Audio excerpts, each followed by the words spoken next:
네, 인사드리겠습니다. 안녕하세요. 김효범 변호사입니다. 다들 주말 아침부터 학원에 나오셔서 고생이 많습니다.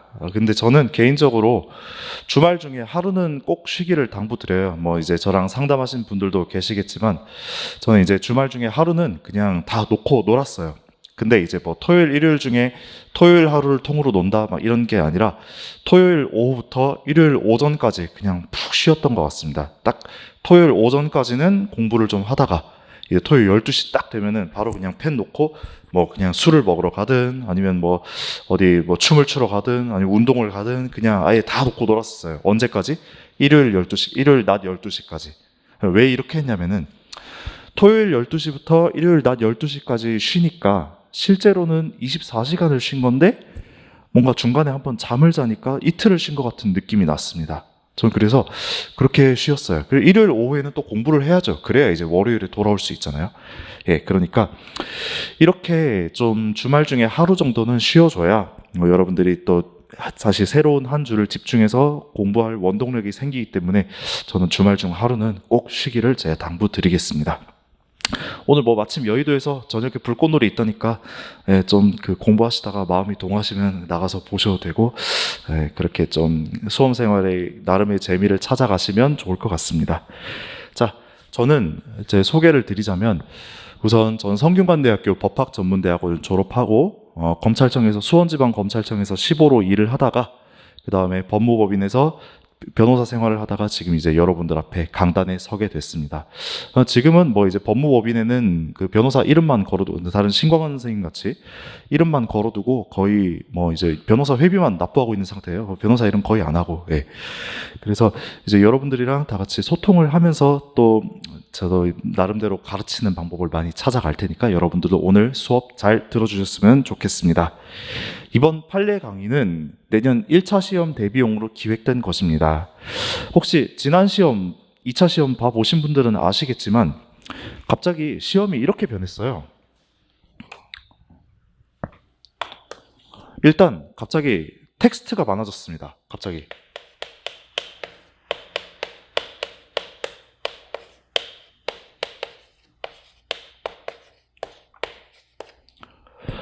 예전 경찰 시험에 비해서도 지금 선지 지문 길이가 늘어난 편인데 갑자기 이번 지난 2차 시험에서는 진짜 뭐 선지 하나당 거의 6, 7줄, 심하면 거의 9줄 이렇게 되는 경우도 있더라고요. 제가 다 일일이 세 보니까. 그 말은 뭐냐면은 판례가 많이 나온다는 뜻이에요. 예, 그래서 여러분들이 판례를 더 많이 알고 가야 할 필요성이 그 어느 때보다도 커졌다고 할 수 있겠습니다. 맞죠? 자, 그 다음에 이제 두 번째로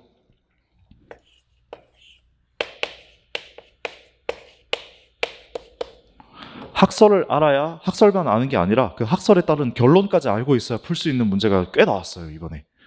보통 여러분들이 이런 특히 형법 총론 같은 경우는 학설이 되게 많잖아요.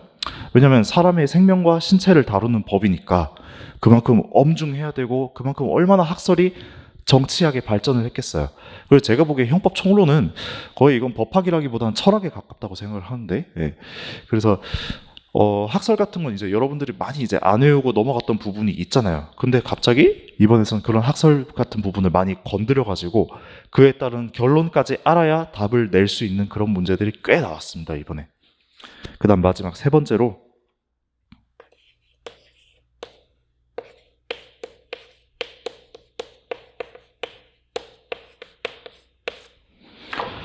판례의 결론만 알면 되는 게 아니라 판례의 사실관계까지 알아야 풀 수 있는 내용들도 나왔습니다. 그러니까 이게 어떻게 지금 이 시험의 기조를 계속 유지한다는 보장은 없지만 어쨌든 여러분들도 이렇게 한번 나온 전력이 있으니까 전적이 있으니까 대비를 하셔야 되잖아요.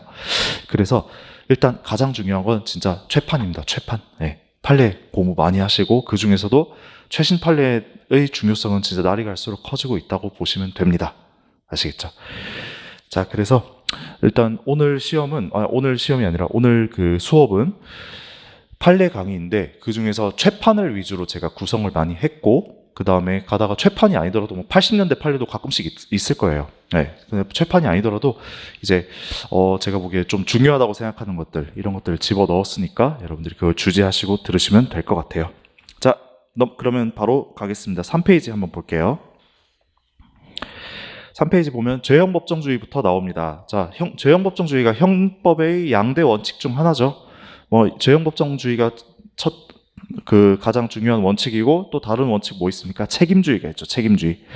자, 죄형법정주의 한번 그 내용 좀 입으로만 리마인드 해볼까요? 뭐 있습니까? 첫 번째로 성문법률주의 있고, 네, 두 번째로 소급표 금지 원칙이 있습니다. 세 번째로 명확성 원칙이 있죠. 그 다음에 네 번째로 유추해석 금지 원칙이 있습니다. 거기 판례가 제일 많고요. 자, 그럼 다섯 번째로 적정성 원칙이 있습니다. 자, 일단 먼저 여기서 성문법률주의예요. 성문법률주의가 뭡니까? 죄와 형을 법률에 정하긴 정하되 그 형식적 의미의 법률에 규정해야 된다는 게 성문법률주의죠. 그렇죠? 원칙적으로 죄와 형은 시행령에 정해서는 아니 되고 그 법률에, 형식적 의미의 법률에 정해야 된다는 게 성문법률주의잖아요. 그렇죠?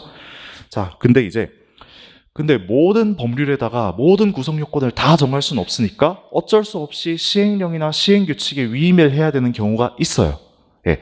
근데 그때 그럼 위임을 해야 되면 어떻게 위임을 해야 되느냐? 그게 이제 1번 판례입니다. 자, 세 번째 줄 뒤에쯤 보겠습니다.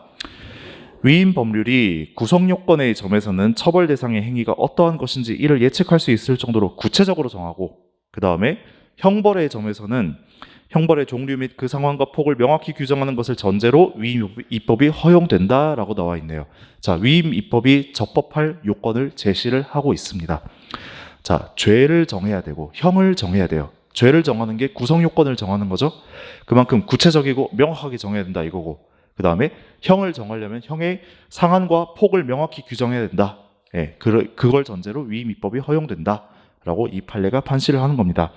자, 이 사건은 어떤 사건이었냐면은 일단 어선법이었어요. 이거 지울게요. 그 어선법 이 조문에서 뭐라고 하고 있었냐면은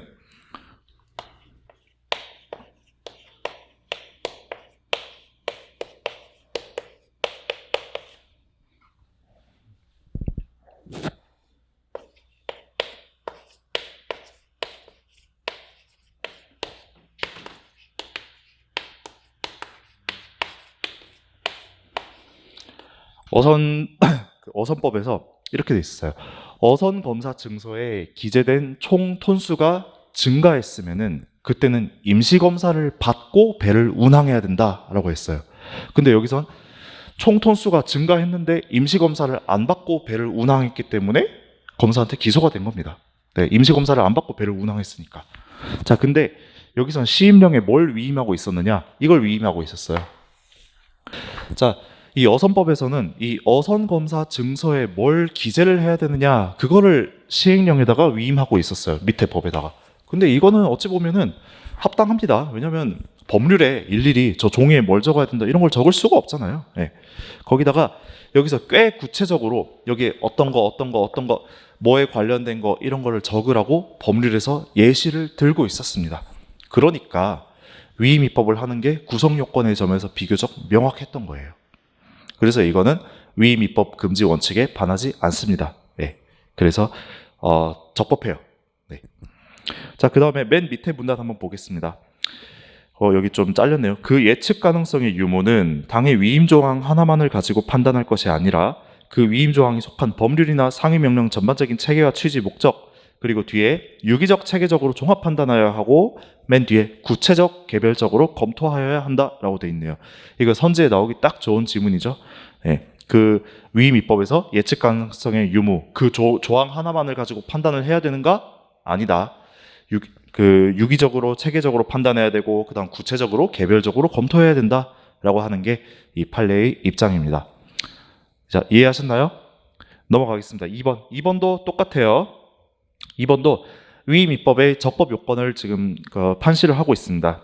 밑줄 친 거 볼게요. 적어도 위임 명령에 규정될 내용 및 범위의 기본 사항이 구체적으로 규정되어 있어서 누구라도 당의 법률이나 상위 법령으로부터 이런 규정된 내용의 대강을 예측할 수 있어야 하나, 그건 어때야 된다? 또 뒤에 밑에서 세 번째 줄 맨 끝 관련 법규를 유기적 체계적으로 종합해서 판단해야 되고 구체적 개별적으로 검토해야 한다. 네, 밑줄 쳐두시면 되겠습니다. 이것도 가축 분뇨법 관련 사안이었는데, 이건 이제 가축 사육장 같은 게 있으면 되게 냄새가 나고 그러잖아요. 그래서 가축 사육장을 짓는 걸 제한하는 법이었어요. 함부로 가축 사육장 지으면은 이게 처벌을 받는 그런 법입니다. 근데 이제 어떤 구역에서 가축 사육이 제한되는지 그거를 이제 시행령이 위임했어요. 이게 또 비교적 명확했던 사안입니다. 자, 그리고 참고로 여기 판례에 보면은 밑줄 쳐놓은 부분 있잖아요. 예, 글씨체가 다르고 밑줄 쳐놓은 부분. 그거는 이미 기출 선지로 나왔던 부분 제가 전부 다 밑줄 쳐놓은 겁니다. 자, 다음 3번으로 넘어가겠습니다. 이번에도 위임입법 한 개의 일탈 여부예요. 게임산업법 한번 볼게요. 자,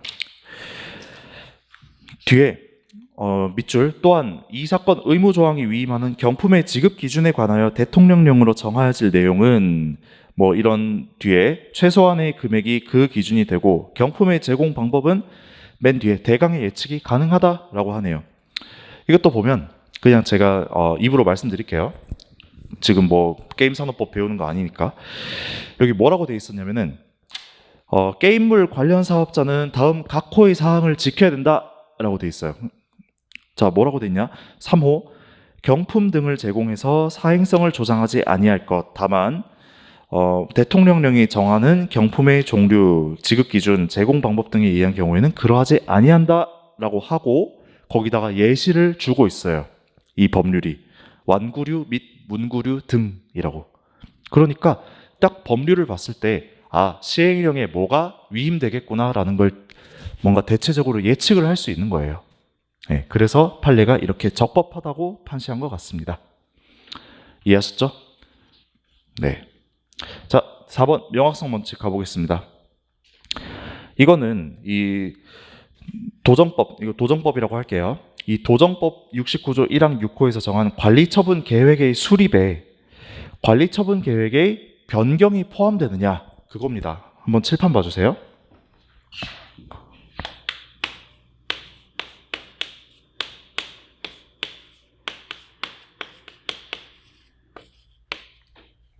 이 문제입니다.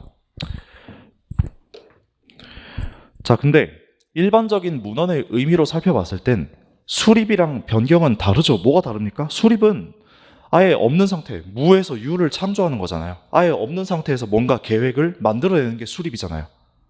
변경은 뭐예요? 원래 있는 계획을 가지고 변경을 하는 게 좀 바꾸는 게 변경입니다. 맞죠?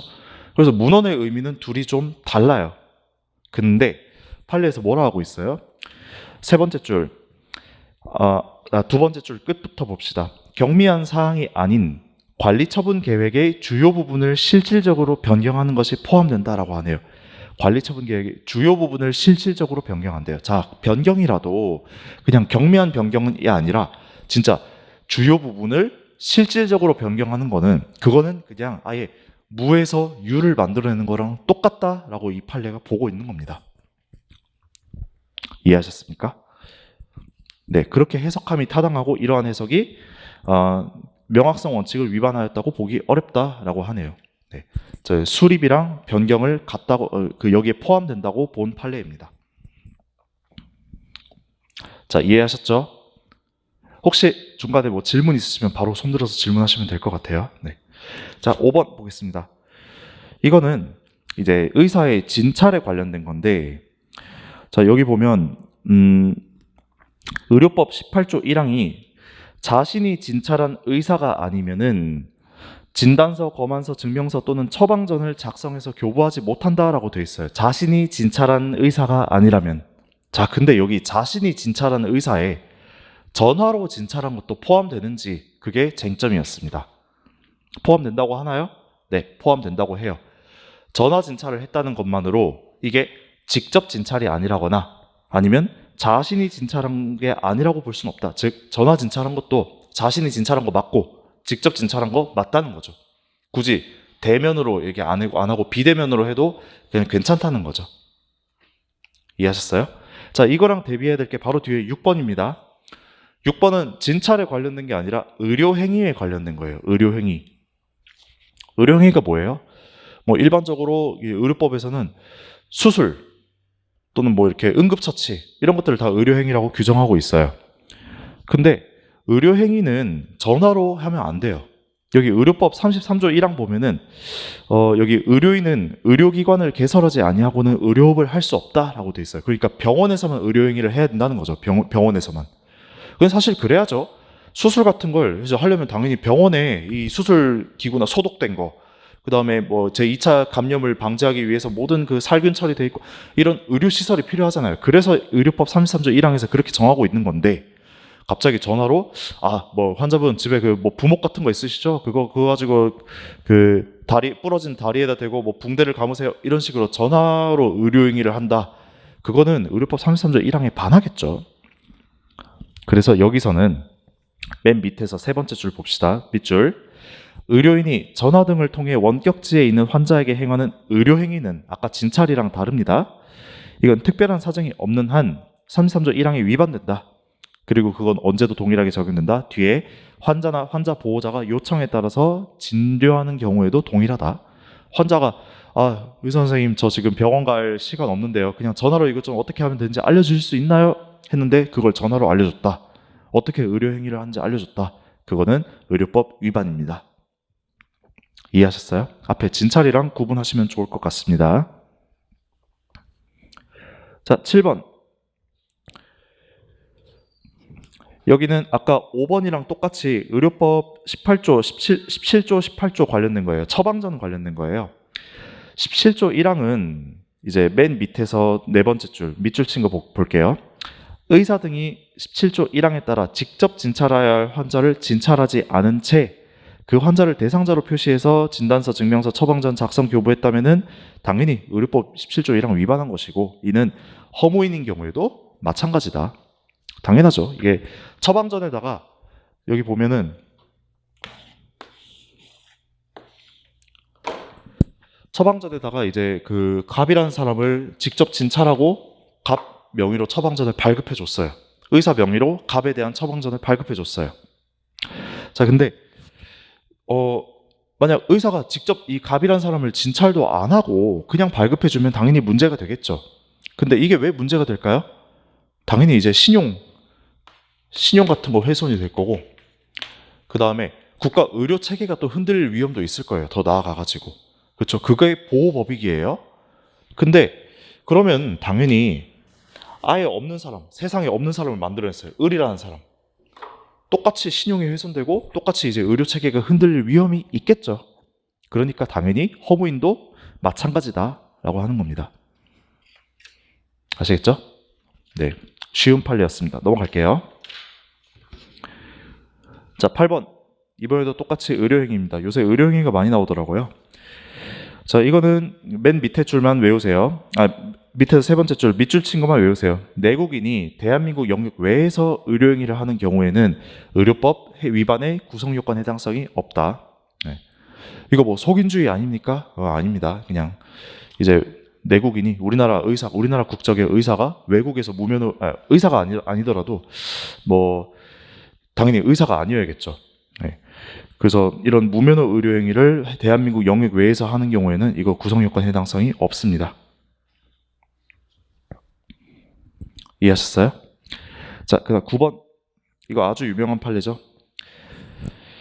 형법 제7조는 죄를 지어서 외국에서 형의 전부 또는 일부가 집행된 사람에 대해서는 그 집행된 형의 전부 또는 일부를 선고하는 형에 산입한다라고 규정하고 있습니다. 자, 이게 진짜 자주 나오는데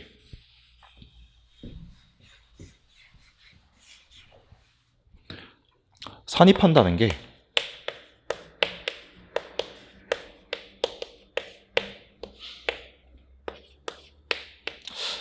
제가 강의에서 이런 단어를 써도 될지 모르겠네요. 까준다는 거거든요.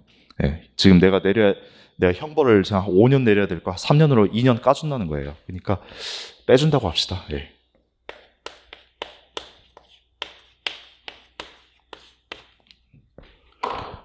그러니까 뭐 문헌상으로 이게 무슨 의미인가 싶을 텐데, 근데 이제 그 맥락을 보면은 그렇잖아요. 만약에 외국에서 한 절도죄로 유죄 한 2년 판결 받았어요. 그래서 미국에서 2년 징역 살고 우리나라에 왔어요. 그럼 우리나라에서 이제 속인주의니까 또 다시 절도죄 재판하겠죠? 그죠? 재판을 했는데 5년 때렸어요. 5년 때릴 거를 미국에서 지금 2년 이미 살고 왔으니까 그거를 산입해서 까준다 이겁니다. 그러니까 5년 내릴 거 3년만 내립니다. 만약에 미국에서 한 3년 살고 왔는데 우리나라에서 절도죄 1년 징역 내렸어요. 그러면은 까면 이제 징역 안 살겠죠. 네. 그걸 이제 산입한다라고 하는 겁니다. 자, 근데 이 전제는 뭐가 되냐? 외국에서 형을 살고 와야 돼요. 형을 산다는 건 무슨 의미냐면 유죄의 확정 판결을 받아야 한다는 겁니다. 유죄의 확정 판결. 어느 나라나 유죄의 확정 판결을 받지 않으면은 형을 못 살아요. 형을 살 수가 없어요. 그 전에 절차는 뭡니까? 그냥 이제 미결구금이죠. 그 사람을 이제 구속해가지고 법원에 데려다가지고 뭐 재판을 하고 이런 일련의 뭐 그 전에 수사 절차도 포함될 거고 공판 절차도 포함될 겁니다. 근데 그게 형의 집행은 아니죠. 네, 형의 집행은 무조건 유죄 판결이 확정된 상태에서만 가능합니다. 자, 그래서 이게 이 맥락에 비춰보면 당연한 거예요. 여기 밑줄 친 거 맨 뒤에 보겠습니다. 국내 송환을 위하여 미결구금된 일수를 원심의 형에 당연히 산입하였는 주장은 받아들일 수 없음이 분명하다라고 하네요. 당연하죠. 왜냐? 미결구금 일수잖아요. 유죄의 확정 판결 받은 게 아니잖아요. 그러니까 당연히 까주는 게 아닙니다. 산입하는 게 아닙니다. 이해하셨어요? 네, 그럼 범죄론으로 넘어가겠습니다. 8페이지. 어떻게 강의가 너무 빠르진 않나요, 지금? 좀 더 빨랐으면 좋겠어요? 아, 네, 알겠습니다. 제가 빨리빨리 넘어갈게요. 네. 자, 10번. 이제 부작위범입니다. 자, 일단 부작위범 한번 요건 짚고 넘어갈게요. 먼저 첫 번째로 일반적 행위 능력이 있어야겠죠. 그 다음 두 번째로 자기 의무자여야 될 겁니다. 세 번째로 이제 개별적 행위 가능성이 있어야 될 거고, 네 번째로 개별적 부작위가 있어야 돼요. 부작위. 자, 그 다음에 이제 판례가 판시하는 요건으로서 행위 정형의 동가치성이라고 있죠. 그 행위 정형의 동가치성을 이 판례가 얘기하고 있는 겁니다. 자, 부작위범에서 자기 의무는 뭐에 의해서 발생을 하나요? 이거는 여러분들 딱 나오셔야 돼요. 법령, 법률행위, 그 다음에 선행행위, 신의성실의 원칙, 그 다음 사회상규, 조리, 이 6가지에 의해서 발생한다고 판례가 얘기를 하고 있죠. 네. 자, 이 사건 보면은 업무방해죄에 관한 판례였는데, 이 피고인이 일부러 건축을 다 해놓고 갑의 토지 앞에서 안 치워놨어요. 그럼 이제 갑이 자기 토지 위에다가 창고를 뭔가 이제 하나 지으려고 했었는데 앞에 건축 자재가 쌓여 있으니까 그 창고를 못 짓게 되잖아요. 그러니까 그 건축 자재 안 치우고 간 사람을 업무방해로 고소를 한 겁니다. 이거 근데 업무방해가 되려면은 일단 위계, 위력 또는 허위사실 유포로 타인의 업무를 방해를 해야 돼요. 근데 과연 이렇게 건축 자재를 그냥 안 치우고 간 행위가 부작위에 의한 위계, 위력이냐? 네, 이게 쟁점이었습니다. 판례는 뭐라고 하나요? 자, 밑줄. 피고인이 일부러 건축 자재를 갑의 토지 위에 쌓아두어 이거 막은 것이 아니라 당초 자신의 공사를 위해 쌓아두었던 건축 자재를 공사 완료 후에 치우지 않은 것에 불과하므로, 네, 일부러 갖다 둬서 놔둔 게 아니라 그냥 치우지 않은 거에 불과하니까 이게 위력으로서 갑의 추가 공사 업무를 방해하는 업무방해죄의 실행행위로서 적극적인 방해행위와 동등한 형법적 가치를 가진다고 볼 수 없다. 즉 행위 정형의 동가치성이 없다. 그래서 부작위에 의한 업무방해죄가 성립하지 않는다라는 게 판례의 결론입니다. 이해하셨죠? 네, 딱 내기 좋습니다. 11번 가볼게요. 이건 만취자 가는 불능미수인데 이건 제가 나중에 불능미수 할 때도 또 설명을 드릴 거예요.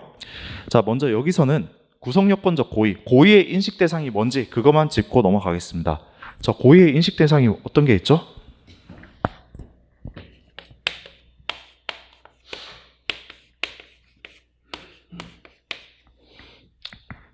여기 적을게요. 네.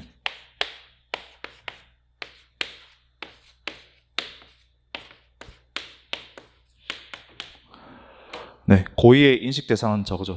주체, 객체, 태, 행위 태양, 행위 상황, 그 다음에 인과관계, 구체적 위헌범에서 위헌, 그 다음에 가중적 요건, 감경적 요건, 진정신부범의 신분. 이게 전부 고의의 인식 대상입니다. 자, 여기 첫 번째 줄 보면은 고의범이 성립하려면 행위자는 객관적 구성 요건 요소인 주체, 객체, 행위, 결과 등에 관한 인식을 갖고 있어야 한다. 자, 그리고 뒤에 구성 요건 중에 특별한 행위 양태를 필요로 하는 경우에는 이것도 인식해야 한다라고 하네요. 행위 태양 이겁니다. 네. 그러니까 뭘 인식해야 된다는 거예요, 여기선. 밑에 문단 보면은 피고인이 피해자가 심신상실 또는 한거불능의 상태에 있다고 인식했다.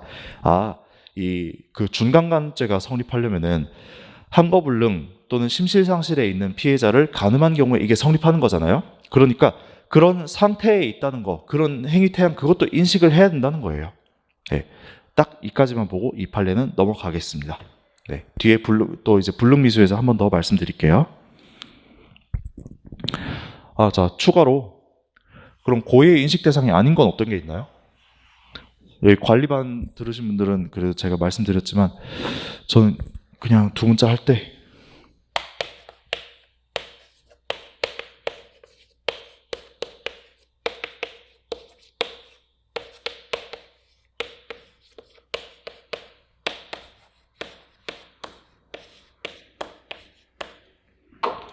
네, 저는 이렇게 했어요.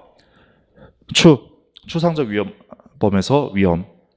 그 다음에 상습성은 그 다음에 이거 위는 위법성 인식입니다. 고의의 인식 대상이 아니에요. 이런 거 전부. 그 다음 상습성 인식할 필요 없고, 그 다음 소추 조건, 주관적 구성 요건 요소, 뭐 고의나 과실, 목적 이런 거를 내가 인식할 필요는 없죠. 그렇죠. 고의를 고의가 인식한다 이상하죠. 네. 그다음 결과적 가중범에서 중한 결과. 그다음 처벌 조건이죠. 그다음에 책임. 이런 것들은 다 인식할 필요가 없습니다. 고의의 인식 대상이 아니라는 점. 자, 그럼 12번 넘어가겠습니다. 서해대 비리 사건이에요. 첫 번째 줄, 피고인이 범죄 구성 요건의 주관적 요소인 고의를 부인하는 경우 범위 자체를 객관적으로 증명할 수는 없으므로 사물의 성질상 범위와 관련성이 있는 간접사실, 정황사실을 증명하는 방법으로 이를 증명할 수밖에 없다라고 하네요. 자, 이 문구가 지난 2차 시험 선지로도 나왔습니다. 3번 문제인가에 3번 문제의 3번 선지로인가 나왔어요, 이게. 근데 워낙 당연합니다. 당연히 사람의 고의를, 이 내심의 고의를 어떻게 파악해요? 그냥 외부에 드러난 정황이나 이런 정황 간접 증거로 파악을 해야죠. 자, 예를 들어서 사람이 A가 B를 칼로 배를 찔렀다. 그러면 빼박 살인의 고의가 인정돼요. 그거는. 네. 그냥 정황 증거로 봤을 때. 그렇죠? 당연히 죽어든다는 미필적 고의도 고의에 포함되니까 그런 정황 증거에 비춰봤을 때 살인의 고의가 인정되는 겁니다. 그래서 이 첫 번째 줄, 이거 여러분들이 지난 2차 시험 선지로도 나왔으니까 잘 숙지해 두시면 좋겠습니다. 하나 더 볼게요. 이때 무엇이 관련성이 있는 간접사실 또는 정황사실에 해당하는지는 정상적인 경험칙에 바탕을 두고 치밀한 관찰력이나 분석력으로 사실의 연결 상태를 합리적으로 판단하는 방법에 의하여 판단해야 한다 라고 하네요. 네, 이거는 그냥 보고 넘어가시면 되겠습니다. 13번.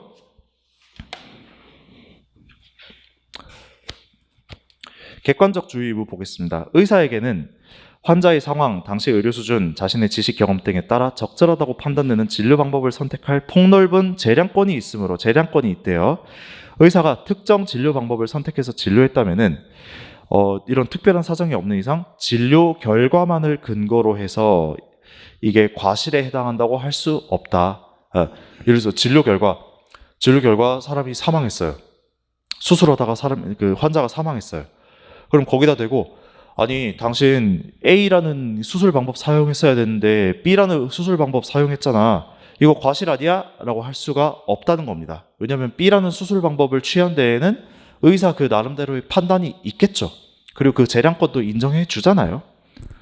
그래서 그 진료 결과만 가지고 너 진료 방법 잘못 선택했네. 너 이거 의료 과실이네. 라고 못한다는 겁니다. 이해하셨죠? 넘어가겠습니다. 14번. 이거는 이제 워낙 중요하고 당연한 법리라서 제가 여기 넣어왔어요.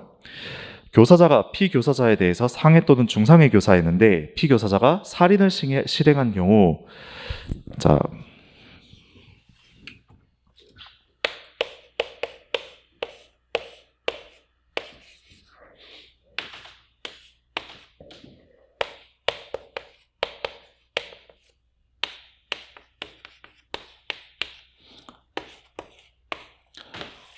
이 경우에 정범인 을은 무슨 죄가 될까요? 뭐 당연히 이제 고의로 살인을 했으니까 살인죄가 되겠죠. 보통 살인죄가 되겠죠. 근데 이 경우에 갑이 문제되는 건데, 일반적으로 상해를 교사했으면은 그냥 상해죄의 교사범이 될 거예요. 근데 이 사람이 그걸 넘어가지고 살인을 더 초과해서 살인을 한 거잖아요. 이때 이 행위 양태가 결과적 가중범이랑 똑같다는 겁니다. 결과적 가중범이 뭐예요? 기본 범죄의 고의가 있어야 되고, 중한 결과가 발생해야 되고, 인과관계가 있어야 되고, 예견 가능성이 있어야 되잖아요. 자, 여기에 예견 가능성이 있으면 이 사람이 상해치사죄의 교사범으로 처벌된다는 겁니다. 아시겠죠? 이거 나중에 이제 강론에서 재산죄에서 준강도죄, 강도치상죄 이런 데서 굉장히 많이 나오는 법리니까 지금 많이 숙지를 해두셔야 돼요. 자, 15번 넘어가겠습니다. 싸움 사건, 정당방위 관련된 사건이에요. 싸움은 원칙적으로 정당방위입니까? 아니죠, 싸움은. 근데 이 사안은 겉으로는 싸움처럼 보이지만 실질적으로는 싸움이 아니라 일방적으로 맞는 그런 상황이었어요. 한마디로 속된 말로 다구리를 당하는 그런 상황이었어요. 자, 밑줄 봅시다. 겉으로는 서로 싸움을 하는 것처럼 보이더라도 실제로는 한쪽 당사자가 일방적으로 위법한 공격 가하고 상대방은 이러한 공격으로부터 자신을 보호하고 벗어나기 위한 저항수단으로서 유형력을 행사한 경우, 팔을 내저은 거죠. 막 이렇게 막으려고. 막 이렇게 둘러싸여서 맞다 보니까 이제 막으려고 팔을 휘휘 내저은 거죠. 네. 근데 그게 겉으로 보기에 싸움처럼 보였나 봅니다. 자, 어쨌든 실질적으로 이건 싸움이 아니라 그냥 두들겨 맞는 과정에서 방어를 한 행위에 불과하므로 현재의 부당한 침해에 대한 상당한 방위행위다. 그래서 정당방위가 인정된다. 라는 게 판례 입장입니다. 밑에 16번 가겠습니다.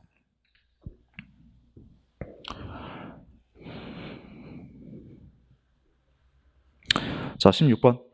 이제 피해자가 아버지예요. 심하게 행패를 부리던 끝에 피고인들을 모두 죽여버리겠다고 식칼을 들고 공소의 일에게 달려들어 찌를 듯이 칼을 들이대니까 이제 제지를 받고 피고인이 순간적으로 공소의 일을 구하기 위하여 피해자에게 달려들어서 그의 목을 조르면서 뒤로 넘어뜨린 행위까지 한번 봅시다. 이게 제1행위라고 합시다.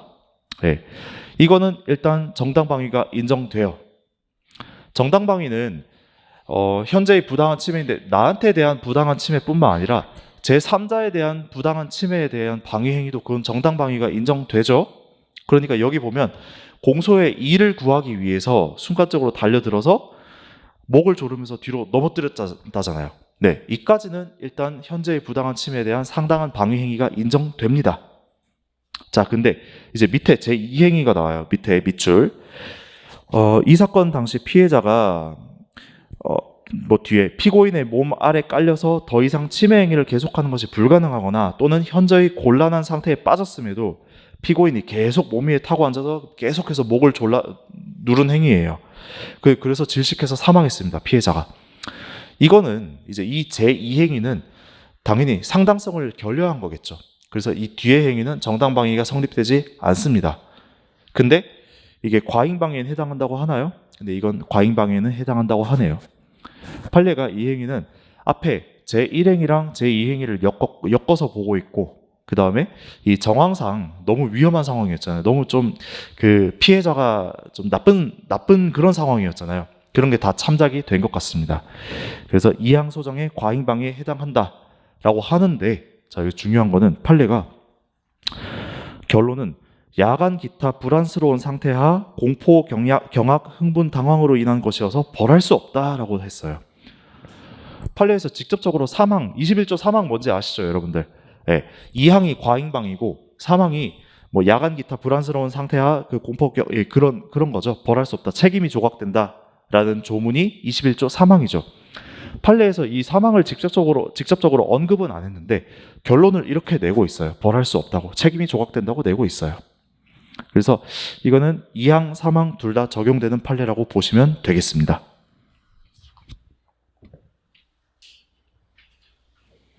자, 넘어갈게요.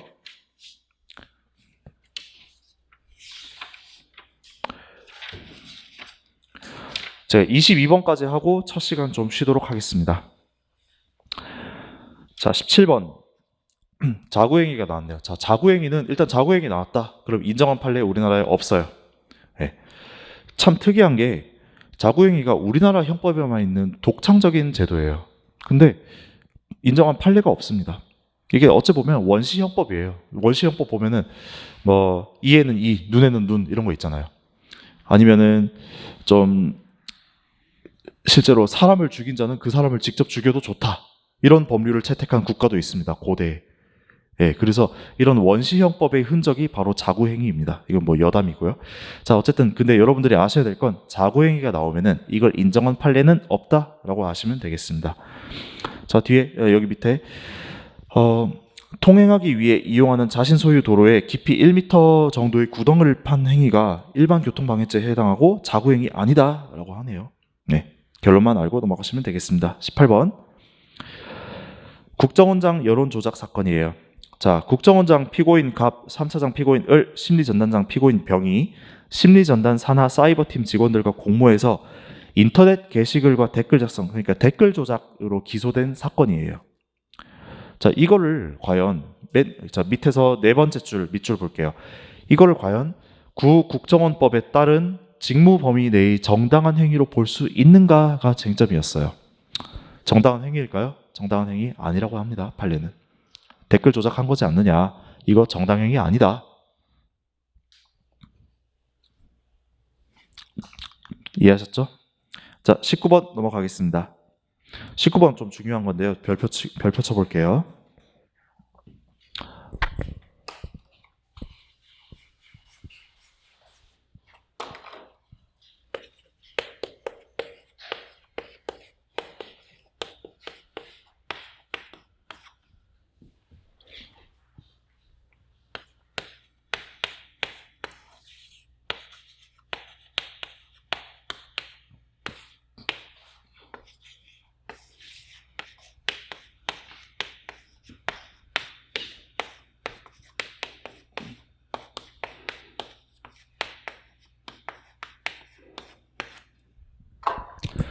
여러분, 쟁의행위가 뭔지 아시죠?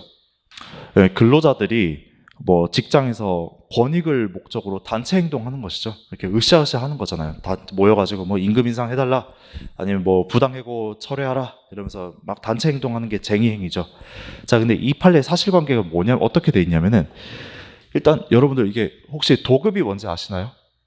도급은 일을 맡기는 계약이에요. 일을 맡기는 계약. 예를 들어서 제가 어떤 공사업체한테 저 이번에 돈 많이 벌어서 뭐 그 건물 지으려고 하는데 여기 건물 좀 지어 주십시오. 이러면은 저는 도급인이 되는 거고 그 공사업체는 수급인이 되는 겁니다. 이게 도급 계약이에요. 자, 근데 여기서는 도급인이 어떤 뭐 공사였어요. 그러니까 뭐 공공기관이었어요. 공사를 합시다. 네. 공사였는데 이 수급인은 청소업체였습니다. 청소업체. 그러니까 청소를 맡기는 것도 그것도 도급 계약이죠. 자, 근데 여기서 무슨 일이 있었는지 이 청소업체분들이 쟁의행위를 한 겁니다. 근데 여기서 이 사람들이 쟁의행위를 하려면은 으쌰으쌰 하려면은 누굴 상대로 해야 돼요? 저기 도급인을 상대로 해야 돼요? 수급인을 상대로 해야 돼요? 원칙적으로 쟁의행위는 근로계약을 맺은 여기다가 해야죠. 왜냐하면 청소업체는 이 수급인 회사 소속 직원들이니까 당연히 그 회사에다가 뭐라 해야 되잖아요. 근데 여기로 가서 도급인 그 회사에서 쟁의행위를 한 겁니다. 이게 과연 업무방해죄냐, 여기에 대한 업무방해죄냐, 이게 쟁점이었어요. 그쵸?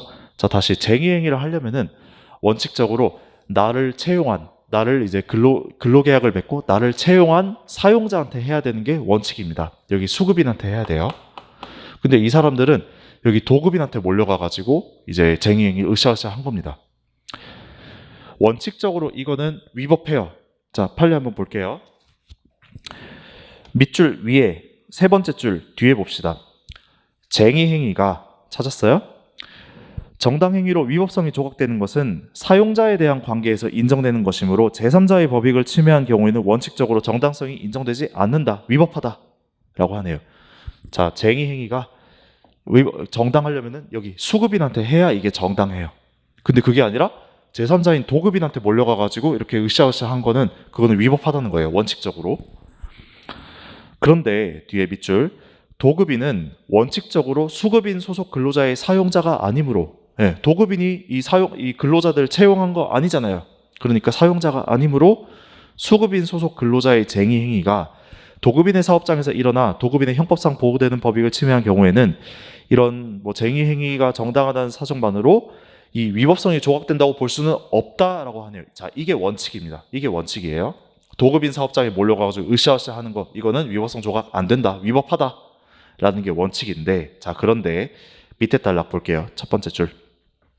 그러나 수급인 소속 근로자들이 집결해서 함께 근로를 제공하는 장소로서 도급인의 사업장은 수급인 소속 근로자들의 삶의 터전이 되는 것이고, 자, 이게 무슨 뜻이에요? 자, 이 사람들이 청소부들이잖아요. 청소부들.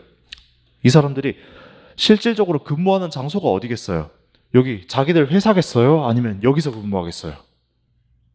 여기서 근무하겠죠? 그렇죠? 이 사람들이 청소부들이니까. 청소부들이 자기 회사에서 청소하는 게 아니라 여기 도급받은 이 회사에 가가지고, 고객 회사에 가가지고 여기서 청소를 하잖아요. 그러니까 실질적으로 이 사람들의 삶의 터전이 여기가 됐다는 겁니다, 지금. 그렇겠죠? 자, 삶의 터전이 되는 것이고, 쟁의 행위의 주요 수단 중 하나인 파업이나 태업은 도급인의 사업장에서 이루어질 수밖에 없다. 왜냐하면 그분들은 청소부들이었으니까.